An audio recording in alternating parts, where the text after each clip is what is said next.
everybody, and welcome back to Novel Noms. This is a very special edition of Novel Noms. This is going to be like an entertaining holiday extravaganza. From classics to children's books, you never know what she's gonna cook when Gretchen makes Novel Noms. A few weeks ago I asked on Twitter and on Facebook what people's favorite hors d'oeuvres were.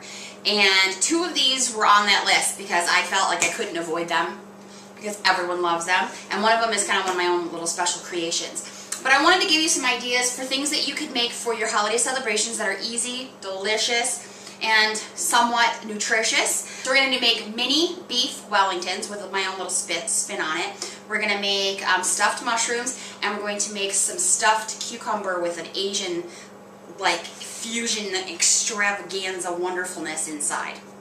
Oh my Jesus.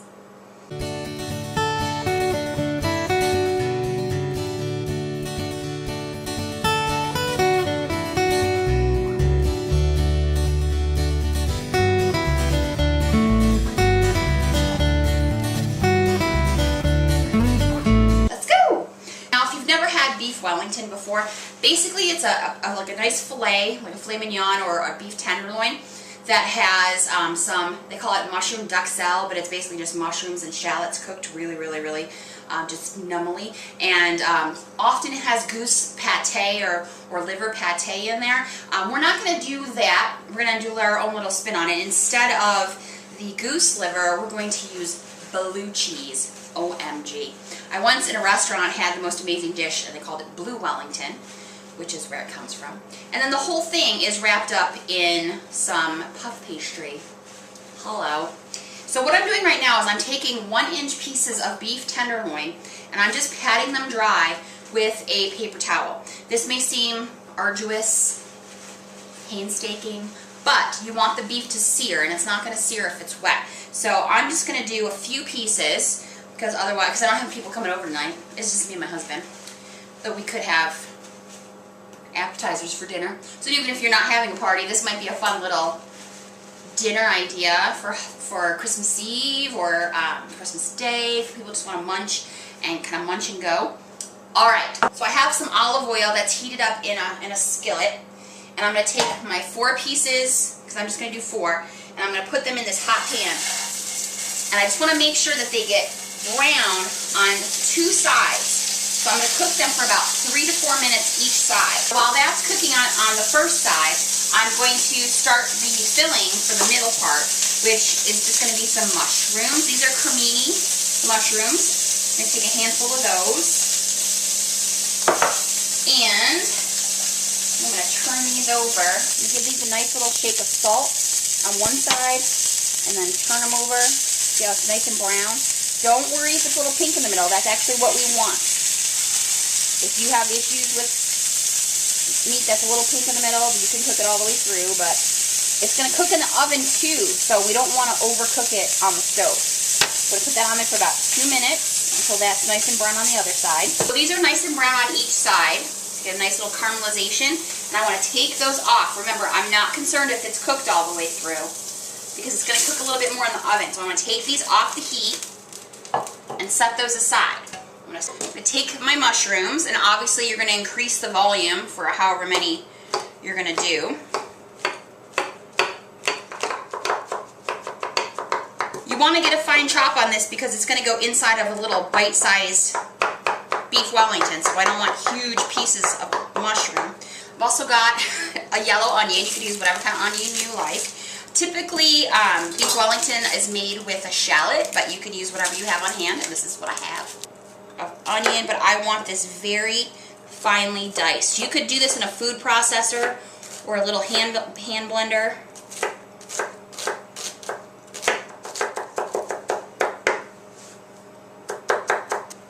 I've still got that hot pan. And I'm going to put into the hot pan, where is the butter? It's a pat of butter because I've already got some oil in there. Get that melted. I'm going to add in all those mushrooms and the onions. I'm going to mix this around, get it all coated in the onion and in the olive oil. And I'm going to cook this until everything is golden and caramelized and amazing. I'm going to add just a little bit of black pepper, a little bit of some good quality garlic powder, some salt. So our mushrooms and onions are nicely browned and caramelized. You could cook those as much as you want. Obviously you don't want to burn them. We want them to form this just beautiful, savory layer in our beef Wellington. We're going to set that aside with the beef because we're going to put those together in just a minute. Okay, now I worked this out, and this is so important when you're cooking for a party. To kind of think about what you can make ahead and have in the refrigerator on hand. Like for our stuffed mushrooms that I'm about to do, I'm going to use some wild rice. Wild rice takes about a half an hour to cook, so I have that already made, ready to go. Also, the two things that I'm cooking in the oven at the exact same temperature for the exact same amount of time, so it's easier to coordinate, cooking times with that. So now that all of our fixins are ready for our beef Wellington, we just need to put it together. I want to get the other hors d'oeuvre ready to go in the oven so we can put them in at the same time. We're going to do stuffed mushrooms. I bought also cremini mushrooms. That's the great thing, again, about planning, is that you can kind of have similar ingredients if you want. That makes it a little bit easier, less ingredients to worry about putting on your list. And all I'm taking with these beautiful cremini mushrooms is taking that stem out of the center. And all you got to do is put your thumb and pull down, and it makes this nice little pocket inside your mushroom. You can cook with those stems, so I'm going to actually set those aside because I'm going to make something with my dinner with those this evening. I'm going to take a knife and some butter. I'm going to spread a little bit on that mushroom cap, which is going to be the bottom of our stuffed mushroom, and I'm going to sprinkle it with a little bit of pepper and a little bit of garlic powder. You don't have to do this. I think it just makes it extra savory and wonderful. So just a little bit of butter. You could use olive oil, but I think butter tastes better with the mushrooms. So a little bit of butter. If you are trying to eat healthy, you could skip this altogether. Like I said, you could use olive oil, or you could use your favorite olive oil cooking spray, which I know a lot of people do to try and save some calories. You can also sprinkle a little bit of salt on there. Some people don't like to put too much salt on their food. That's up to you. But I have my mushroom caps are ready, and I'm going to make the filling. It's so easy. So I have my pre-made wild rice. It's just a brown rice with the pilaf with a nice basmati in there. And I'm going to put that in a little saucepan, and I'm going to add some milk, probably about, with this amount, just enough to cover it. So about a quarter cup. Ready? You could use cream, half and half. I'm just using milk to save a little bit of the calories. I'm going to put in a pinch of some rosemary powder that I have. You could use fresh rosemary, would be wonderful. I'm adding some salt, some pepper. I don't want to scorch the milk. We just want to thicken it up a little bit. Just a teensy bit. I'm going to turn that heat off. So again, I don't want the milk to burn, but it'll continue to kind of reduce a little bit. I'm going to take my egg, and I'm going to separate it because I'm actually going to use the egg white for something else, for another recipe in a second for that beef Wellington. So take the white, take out the yolk, blend it up a little, take this off the heat. I'm going to add that egg yolk, probably actually about half of that egg yolk since I didn't make a full batch, into my mixture. Okay, it's going to start to thicken and help it all kind of adhere and stay together. I'm going to add a little bit of garlic powder, just a little. You notice I use that a lot. I have some red pepper that's already kind of a little bit chopped. I'm just going to run my knife through it. You want to think when you're making hors d'oeuvres about presentation too, and that was one of the reasons I decided to add the red pepper, not just because it tastes great, but because it'll look really pretty in those mushroom caps. So I'm going to add in the red pepper. What are your favorite hors d'oeuvres? Do you guys have favorites? Some people like pigs in a blanket. That was a popular one. Beef Wellington was absolutely #1 on everybody's list. This was #2. So I'm just going to take those little mushroom caps, and I'm going to put in our mixture we just made. You want to fill and make them a little bit heaping because you want it to look delicious and be proportionate to the bottom part. We're just going to spoon it in there. So I'm going to put a little bit of Parmesan cheese, like a nice little sprinkly dollop on there. Because that's going to add some beautiful color, some great little bite of salty flavor. You could use whatever flavor cheeses you like. Those are ready. Now we just need to put together our beef Wellington. See, it doesn't have to be difficult. And you could make up like most of this the day before. So I would do the meat the day of, but all the stuffing for the mushroom and everything, and have the mushroom caps prepared and everything, and just stick it in the oven. Okay. Most fun thing ever. Puff pastry. Don't make it. I love on those cooking shows where they're like, oh my god, you didn't make your own puff pastry? Puff pastry comes in this big sheet. So what I'm going to do is lay out my sheet, and I'm going to do this kind of like you would do ravioli. So I have my beautiful piece of beef that I've browned. I'm going to put that on my puff pastry, but I want to leave maybe like a little inch around it. So I'm going to do 1, 2, I can probably get 3 on this one side. And then I'm just going to cut the puff pastry, again leaving a little area around it. I'm going to take that mushroom duxelle, that little mushroom onion mixture that we made. I'm going to put a little bit on top of the meat. I bought some blue cheese, which is just whole blue cheese. Now, some people are only familiar with the blue cheese dressing. Don't use that because it will just ooze out everywhere and get scorched and burned because it's got sugar and all kinds of yuck in it. So I just buy some good quality blue cheese. This actually little piece only cost me a few dollars, so it's like $2.50 I think. And it's got a beautiful bite to it. If you do not like blue cheese, you could use cheddar, or you could just skip it all together. The reason I like it is because it adds that little, like I said, that salty bite to it. Makes it a little interesting. Now, I'm just going to put that little tiny piece of blue cheese on the top of the mushroom mixture. You could use a Roquefort, you could use a Gorgonzola, you could do Brie, would be beautiful in this. Now we're going to take that puff pastry and stretch it out over the top of our beautiful little Wellington. So pull it up, stretch it over. You're making a beautiful little package. I keep saying beautiful, but really, they are. So pinch, pinch, pinch. And then you can put seam side down and put that right on your baking dish. Corner, corner, pinch. Corner, pinch, and corner, pinch. Make sure all the seams are closed. And then seam side down. Last thing I'm going to do is take that little egg white, that egg wash that we had from before, that we had left over from our mushrooms, and I'm just going to brush the egg white on there. The last thing we need to do is score it. You're going to make just a couple little slits in the top, and that allows the air to kind of escape. This is going to go in the oven for 20 minutes, 400 degrees. Right, now while that's cooking, we can finish up our last hors d'oeuvre, which is going to be some stuffed cucumber. My husband always scores the cucumber for me. Just take a fork and drag it down the side. And it makes it look nice, but I think it does make it easier to eat because the skin isn't going to be like super chewy because it's already broken up by the scoring. And it looks really cool when you serve it.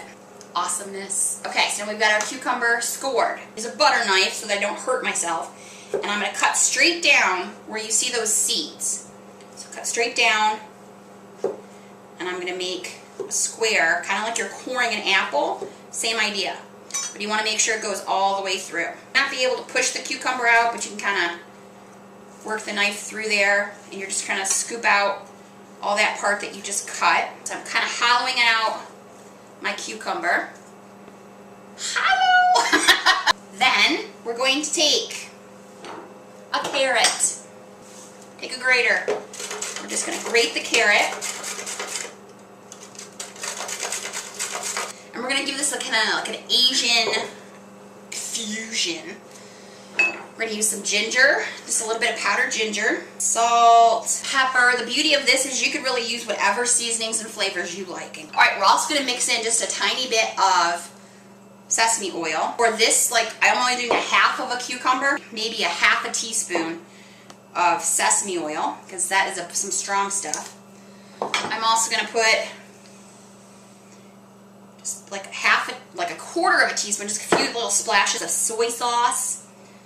And the last thing is some mayonnaise. If you don't want the mayo, if you're trying to cut back, or you want to use a light mayo, you could use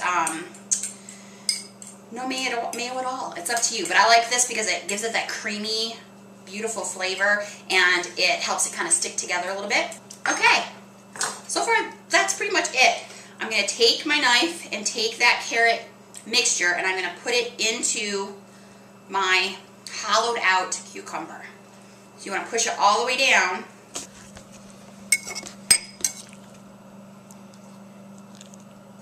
I want you to think about the infinite possibilities of this. You have a cucumber. You could fill it with goat cheese and maybe some salmon.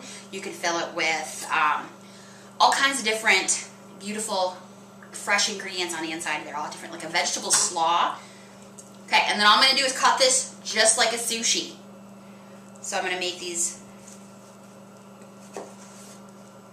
be careful because you don't want all the stuff to come oozing out. Okie dokie. They're ready to come out of the oven. Wait until you see this. Okay. So I'm going to put these right onto my serving tray. Look at these mushrooms. Woo! See, the rice has gotten like a little bit of crispy with that golden cheese.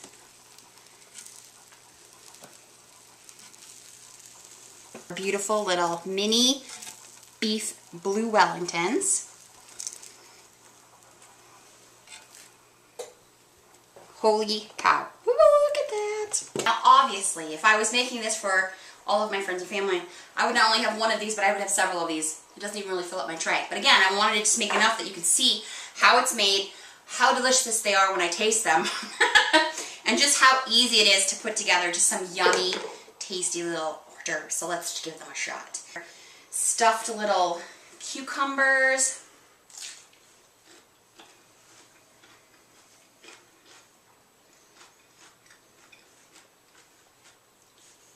Which, seriously, they taste so fresh and light without being like seeming super healthy. It's great because everybody wants an alternative. Not everybody wants the fatty, gooey stuff, which is fantastic, by the way. But some people want an alternative to kind of balance out the other stuff. So good. Stuffed mushroom. The bottom got some caramelization and it's all cooked and yummy. The top is crispy and yet the inside is going to be gooey.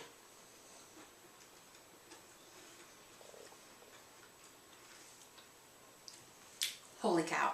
Really good because it's got the creaminess because we use the milk, but it's also got the crunchiness of the pepper and the cheese, and that beautiful mushroom cap is just that warm, savory flavor. And last but not least, our blue Wellington. I actually want to cut one of these open so you can see what they look like.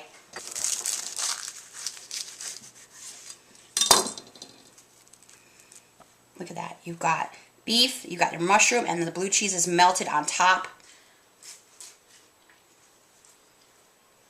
Oh, man. Oh. Seriously, that's really good. And it's simple, and the ingredients are not expensive. It tastes like $1 million like dinner party good.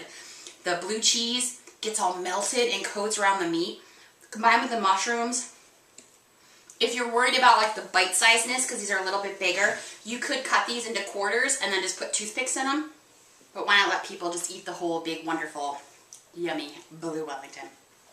People, entertain. It's not hard. You can make wonderful things, not that expensive. Make a stuff ahead and have it all ready to go and make it the day of.